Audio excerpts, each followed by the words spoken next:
Olá, seja muito bem-vindo. Está no ar mais um Sem Edição de TVeja. Hoje é quinta-feira, é dia de bater um papo com Augusto Nunes, ao vivo, no site de Veja e no Facebook. Tudo bem, Augusto? Tudo bem, Silvio. Prazer. Augusto, hoje foi um dia de decisões no Supremo Tribunal Federal.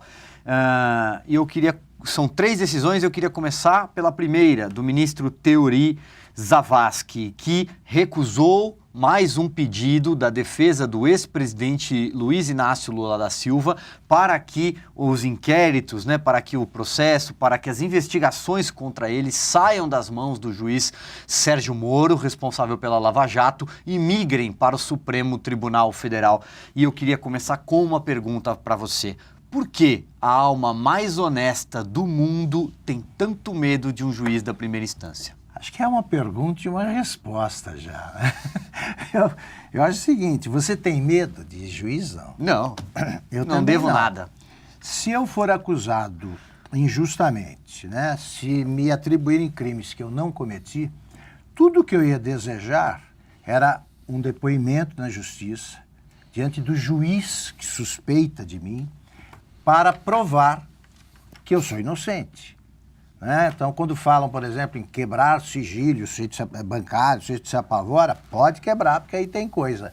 O meu sigilo bancário, telefônico, pode ser quebrado sem problema nenhum. Da mesma forma, podem me processar, aí que eu estou aqui para provar na justiça que eu tenho razão. Aliás, ontem, eu acabei de saber que anteontem, eu soube que foi recusado uma ação judicial movida contra mim pelo Aloysio Mercadante. Então tem vaga aí nessa fila. Se acharem que é uma infâmia, o que eu vou dizer agora, o Lula foge da República de Curitiba porque tem culpa no cartório, a justiça tem provas para condená-lo e ele será condenado pelos crimes que cometeu. Pois bem.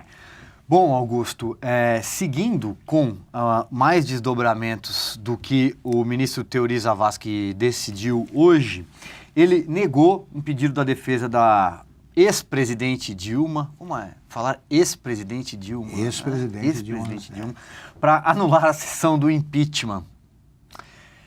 Bom, portanto, segue o jogo, chega. Exatamente.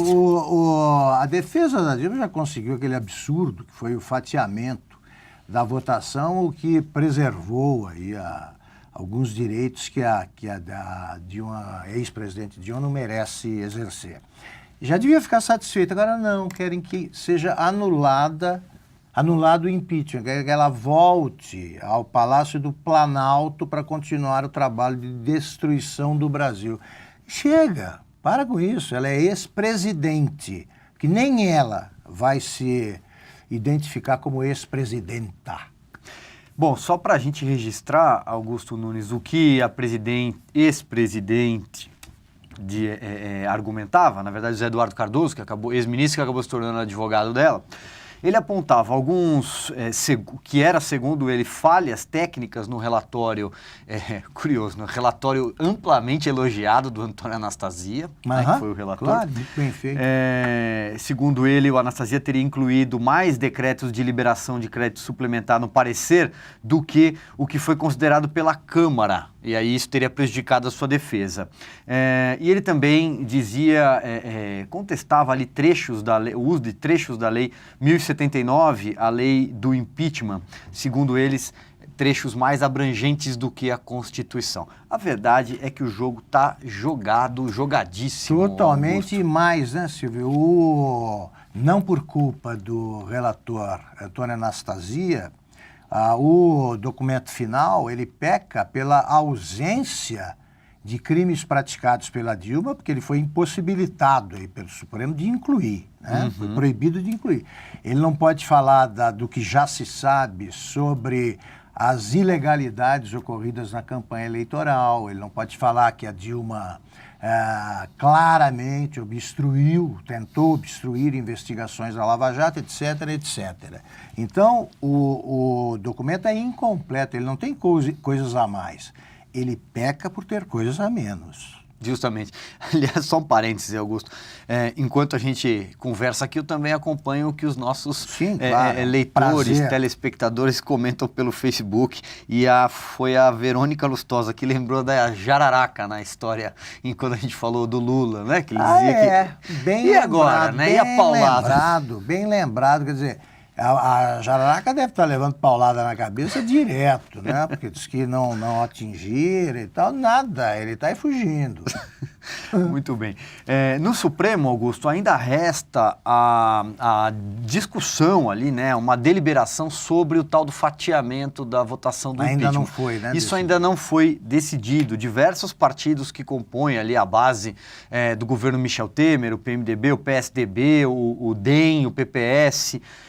entraram ali com pedidos para tentar anular o que foi aquela segunda votação sobre ela ficar ou não inelegível.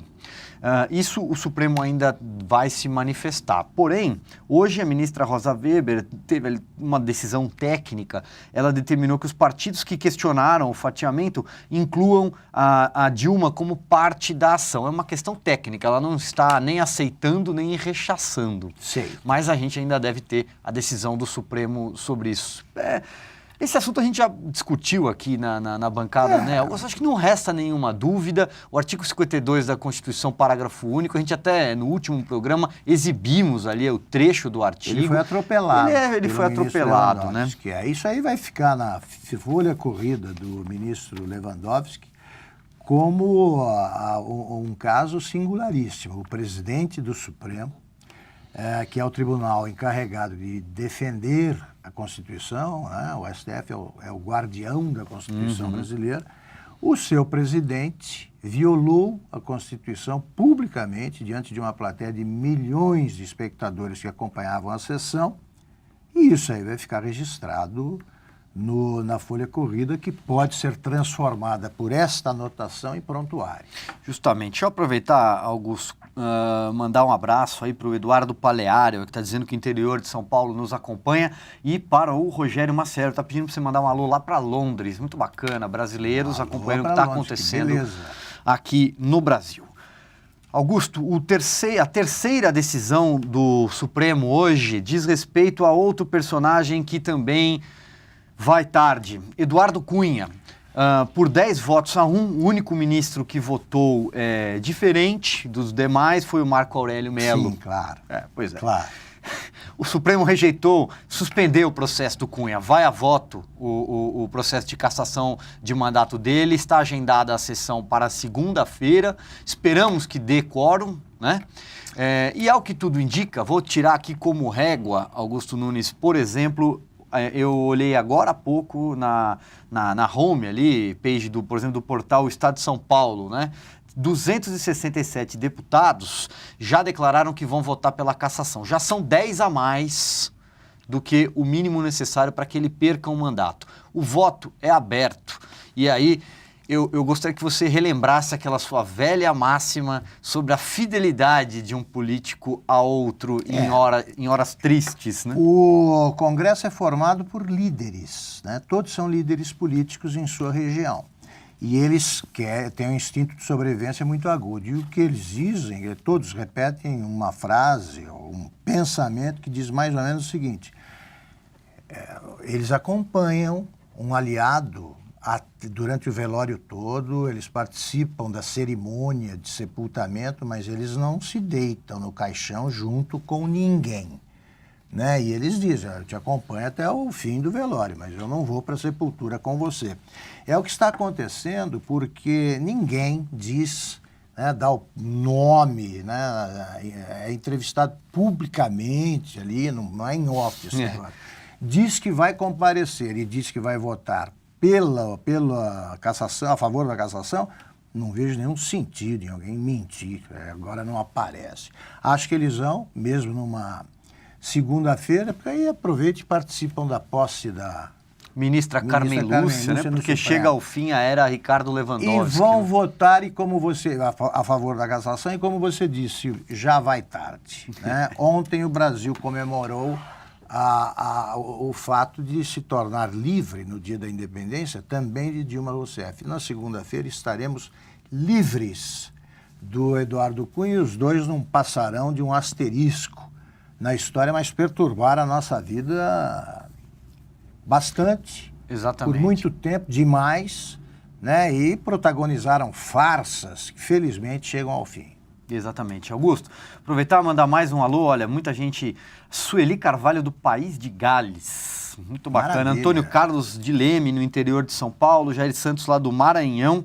E a Luciene Garcia, da Flórida. Pois é, ó. Um abraço para todos eles. Muito bem. Falando para o mundo. Falamos para o mundo, Augusto. Então, a gente se despede, Augusto Nunes, porque, como eu disse, chega ao fim a era Cunha, já chegou ao fim a era Dilma e chegará ao fim também a era Lewandowski à frente do Supremo Tribunal Federal. Por outro lado, a Lava Jato foi estendida por mais um ano, tá vendo? Excelente. É Então, um sem edição com notícias boas. 2 dias de boas notícias. Muito bem. bom. Obrigado, Augusto Nunes. Obrigado a você, Silvio. Esse foi o Sem Edição. Obrigado pela sua companhia, obrigado pela sua audiência e até mais.